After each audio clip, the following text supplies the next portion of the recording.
Kwentong ito ay mula sa mga totoong karanasan, mga pangyayaring naging bahagi ng madilim na kasaysayan. Isang antingero ang kinilala sa pangalang Narding. Matagal nang kilala ang kanyang pangalan sa mundo ng mga antingero at manggagamot.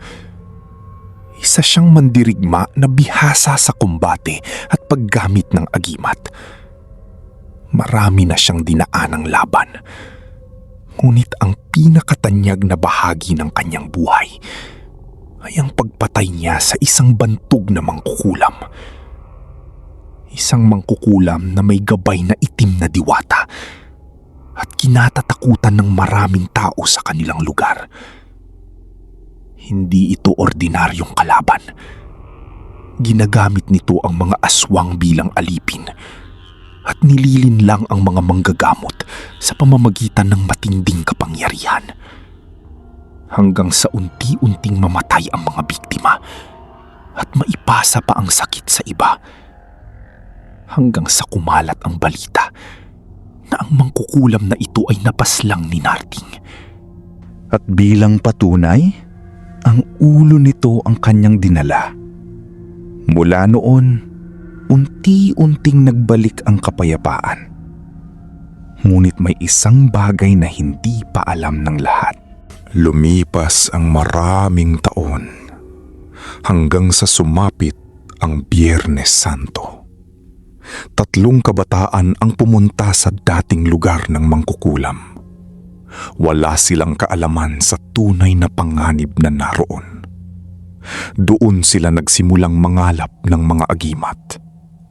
Nakuha nila ang medalyon ng mangkukulam, kuko ng demonyo, at sungay ng pulang kapre.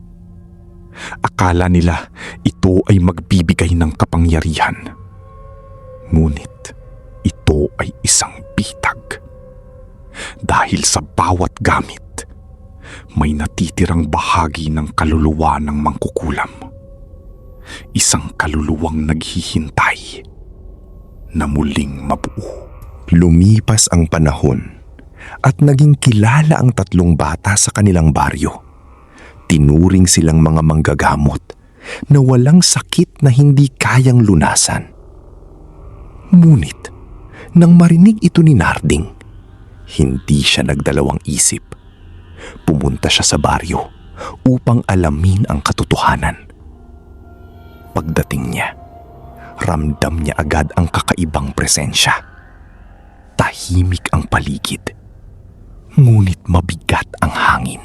Humarap sa kanya ang mga tao hanggang sa lumabas ang 3 bata kasama ang mga agimat na kanilang nakuha. Napansin agad ni Narding na may presensya ng mangkukulam sa loob nila. Nasa loob mismo ng mga bata ang natitirang kaluluwa nito. At mas malala pa, may mga batang bihag na hawak ng mga aswang. "Palayain ninyo ang baryo," sabi ni Narding. Ngunit sumagot ang isa, "Huwag mo kaming utusan." Doon niya napagtanto, hindi na ito simpleng laban.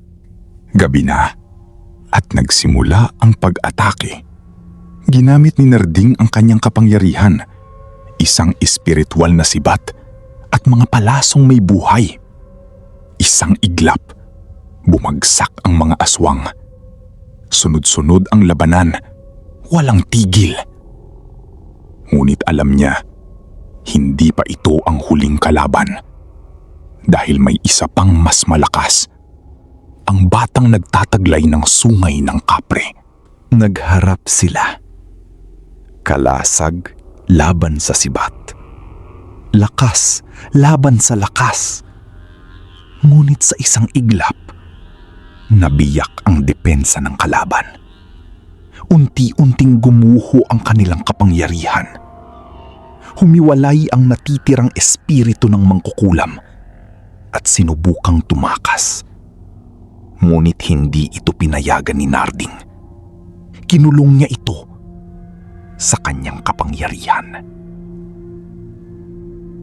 tahimik ang paligid. Tapos na ang laban. Isa-isang nilinis ni Narding ang natitirang banta hanggang sa tuluyang nagbalik ang kapayapaan sa baryo. Ngunit hindi na siya bumalik sa dating buhay. Naging mas tahimik, mas kinatatakutan, hanggang sa tumanda siya at naging alamat. Si Narding, ang antinggerong lumaban sa kadiliman at hindi kailanman nagpatinag sa takot.